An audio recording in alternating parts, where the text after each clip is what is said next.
Welcome to Gambia Safe Online, your usual platform where we create awareness on cyber security in the Gambia and also give you some tips and advice on how to safely navigate over the internet.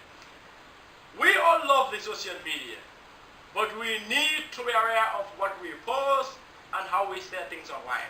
Today, our topic of discussion is going to be social media safety tips.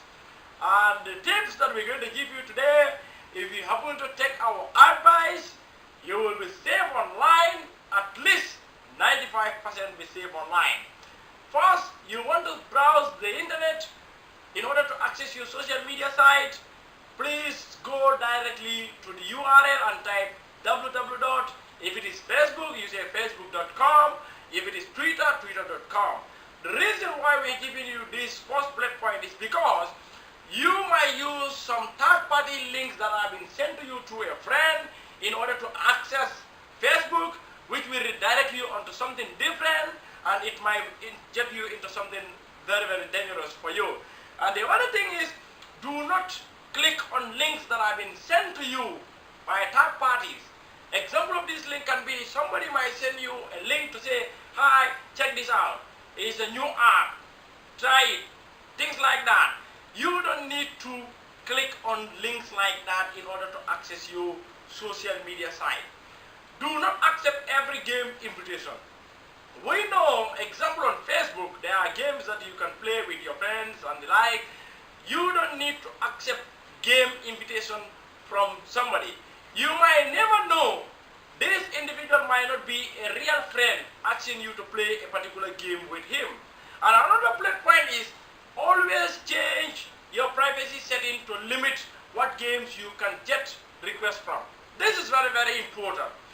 The other point is, always read licensing agreement. In the Gambia, most of us feel like not reading the licensing agreement because we think it is boring, it is time consuming, it is irrelevant, it is something that is not important to us. But let me tell you, reading the licensing agreement is very, very important, as it will guide you what your rights are pertaining to that particular application or that particular site. Posting PII in cybersecurity is known as personal identifiable information. This can be your social media, your social security card, your social security number, your TIN number, your ID card number, your passport number. These are all PIIs.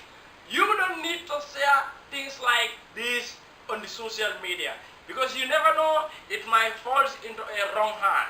And the other point is, think before you post.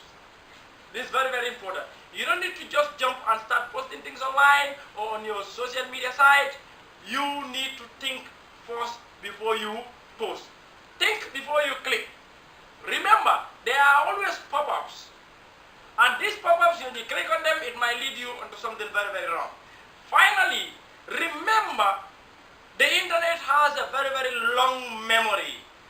You need to be very, very careful on what to share on the internet. Because the long memory that we're talking about is anything you happen to put on the internet, it will be there forever. If you happen to delete it, know that somebody out there might lay his or her hand on that particular thing. So we need to be very, very careful. We need to be very, very vigilant. This is all what we have for you this week. If you have any doubts or queries or questions, please write your comments below and we'll be available next week to respond to your doubts. On that note, I'm going to thank you all for listening and also watching this small tip on how to help you safely navigate through the social media. Thank you very much. See you next week. Ciao.